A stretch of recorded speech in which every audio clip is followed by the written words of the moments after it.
Ganda ng kulay, no? Parang alang-aning orange na parang reddish. Parang matabang na juice. Oo.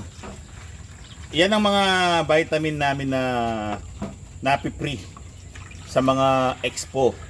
Actually, inimbitahan ko nga pala kayo. Akala mo, no? Ikaw yung nandun. Hindi, inaanyayahan namin kayo na Kita-kita tayo. magkita-kita doon sa Breeders Festival. Ngayong Biyernes yon, today, at meron pa bukas at sa linggo. So, 19, 20, 21. So, sa mga gustong pumunta, bukas, nandun kami. Abangan nyo kayo doon. Alam mo, no? Hindi, Celebrity kita-kita na, tayo no? doon. Kita-kita tayo. Kita-kita tayo doon. Tapos, sabay-sabay nating enjoy yung festival para magandang experience pag pumunta ka doon. Busog yung mata mo. May mga natututunan ka rin. At the same time, pag uwi mo, masaya ka kasi yun ang hilig mo di ba? Tapos, meron ka mga freebies, ang dami. Actually, sa kapupunta namin sa mga expo, hindi ko na nakukuha bumili ng mga vitamins. Tignan, dito nagpapakita ko sa inyo. Tingnan nyo naman.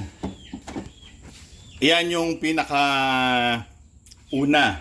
Mga hindi pa nagagamit. Last year yan.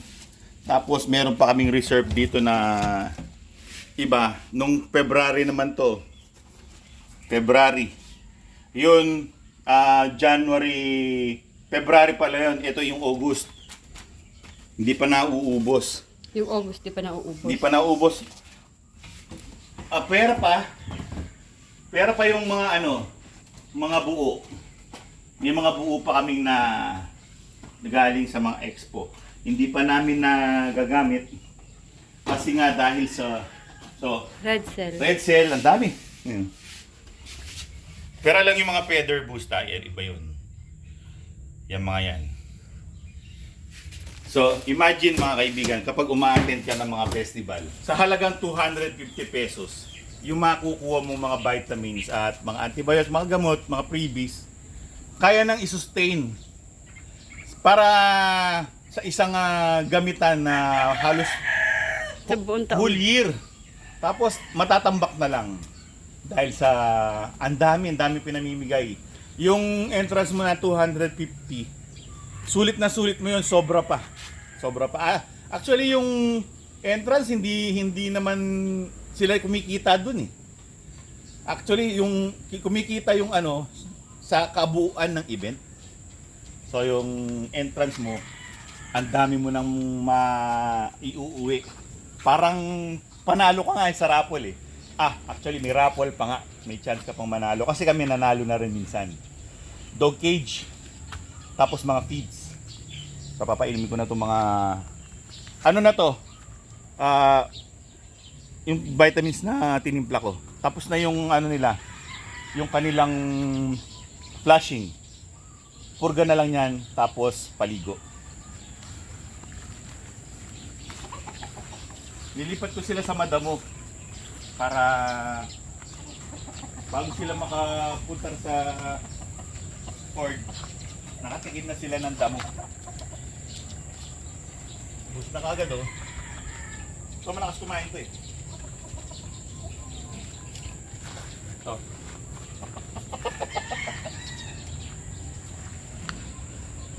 Malakas kumain. Actually lahat naman sila malakas kumain. Nagtitira lang ng konting-konting buti tapos mamaya-maya yan sisimutin nila yan.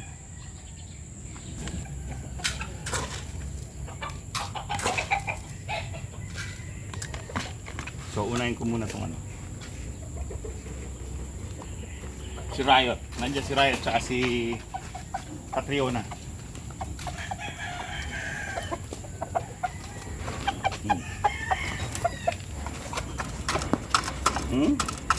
Agawan pa. Ito. Agawan pa kayo Tingnan natin ilan ang itlog. Reveal! Tan. Ilan?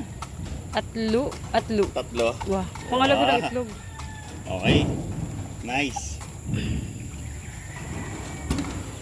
Sliding. Kung may Sliding. sliding door, may sliding roof. Yung kanilang roof sliding. Bibigyan natin sila ng iningin.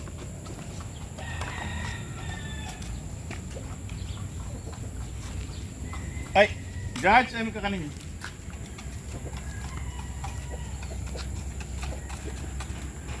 Excuse me, Riot.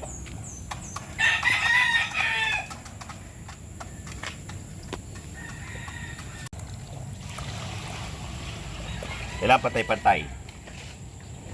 Ngayon, kung bakit malalaki yan? Kasi syempre, di ba? Pag umiinom sila, maraming tuka nila. Pag uminom sila, naiiwan yung buhangin at lupa. Bumababa doon sa pinaka bottom. No? So kapag umiinom sila, hindi nila nakukuha yung buhangin at lupa na nadideposit dyan. Kasi yung maliliit na lalagyanan, mabilis nahahati nila yun eh. Tapos naiinom na nila yung may dumi. So, kaya okay lang yan na ganyang karami. Baga, luxury. Kasi marami kaming vitamins. So, sobrang dami. Expo na naman. Bukas a-attend kami. So, meron naman kaming bago niyan. Yung iba, pinamimigay ko na sa mga pinsan ko para meron din sila kahit hindi sila nakaka-attend. Kasi busy yan sila eh. Ako hindi ako busy pagdating sa manok. So, nandito na tayo sa breeding area. Check natin yung mga ating mga breeders. Unang-una, syempre, check ko yung aking mga bully. Kasi ito yung set ko at saka yung kay Batman eh. The rest kay Aling Mimay set yan eh. Yan ang aking si Queen Bee. Tapos na silang kumain at uminom. Papahinga-pahinga na lang. Yan ang aking pinaka-best sa kanilang lahat. In terms of physical appearance. Pero sa kagalingan, meron ng 2 times sa kanila eh, sa magkakapatid. Ito naman si Chappy. Yan, mga butchers. Ito hindi galing sa expo. Ito lang. Ito, si Miss Universe. Isa to sa pinakauna. 3 yung pinakauna kong nabili sa IGF. Yan, si Miss Universe. Tapos etong si Lady Blue. Yan, si Rudy. Yan yung mga nauna kong binili. So yan sila. Ginagamit ko na ngayon yung mga nabibili ko sa mga expo at festival. So mga kaibigan, yun ang mga tulad yan. Yan ang mga galing ko sa expo. Si Rudy, si Lady Blue. Marami kang mapapala sa pagdalo sa expo. Kasi bukod sa mabubusog na yung mata mo, maganda pa yung mga iuuwi mo. Meron kang iuuwi. Sigurado hindi ka masisiro. Basta siyempre masipag ka lang pumila sa mga, siyempre mahahaba pila niyan eh. Kasi lahat gusto mag-participate eh. May mga games, meron din naman nagbibigay lang ng free samples, ganyan. Meron din ng mga raffle. Depende sa kung ano yung gimmick nila dun sa event. Usually naman, maraming gimmick from day 1. Usually, 3 araw yan eh. Day 1, maraming gimmick. Day 2, maraming gimmick. Pinakamaraming gimmick yung last day. Kasi syempre last day na. Pabunggahin na nila yan. Para lahat ng tao, kahit last day, maraming pupunta. Hindi lang dahil sa mura yung mga manok sa last day. Meron ng mga nag-sale. Actually, si Aling Mima ito. Yung kanyang 500 pesos niya na challenge ko sa kanya dati. Ito na sila ngayon. O, yan na sila. 500 pesos, 2 na yan. Isang Kelso sweater at isang black bulik. O, diba? Sulit. Inalagaan niya lang mabuti. Hindi naman... Pero nung binili niya yan, nakakatawa itsura niyan, yung 2 na yan. Gusgusin. Stress na. Kasi 3rd day na nila yun eh. So talagang gusgusin na sila. Tapos matamlay na. Kala mo nga hindi magsusurvive eh. O, nakapag-survive naman. So, ganyan talaga. Pag nasa expo yung mga manok, akala ng iba, may sakit. Ano na yan, mga reject yan, dinala dyan. May mga sakit yan. Kitang-kita daw yung itsura, may sakit. Hindi po may sakit ang mga manok. Hindi nila dadali ng may sakit na manok sa expo. Unang-una kasi, kapag may sakit ang dinala mo sa expo, lalalayan pagdating sa expo dahil sa stress. Ngayon naman, yung mga healthy na manok, stress lang sila. Siyempre naman, maingay, maraming tao, tapos hindi sila pamilyar sa lugar. Tapos nakailaw sila, magdamag. Kaya siyempre, may stress talaga yung manok. Bukod pa doon yung binyahe sila mula doon sa farm papunta doon sa event.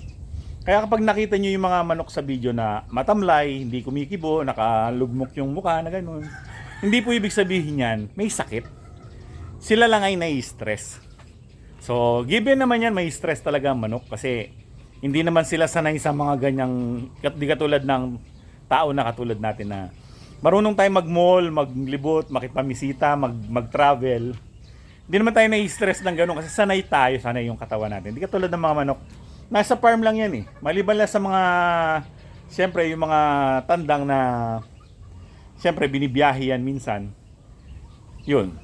Ano yung katawan nila, nakakondisyon. So, hindi sila naninibago. Basta alam mo silang i-hold dun sa kondisyon na yun. So, well mga kaibigan, dalo tayo sa Breeders Festival. So, ang next episode, Breeders Festival na. Mga episodes na to, Breeders Festival.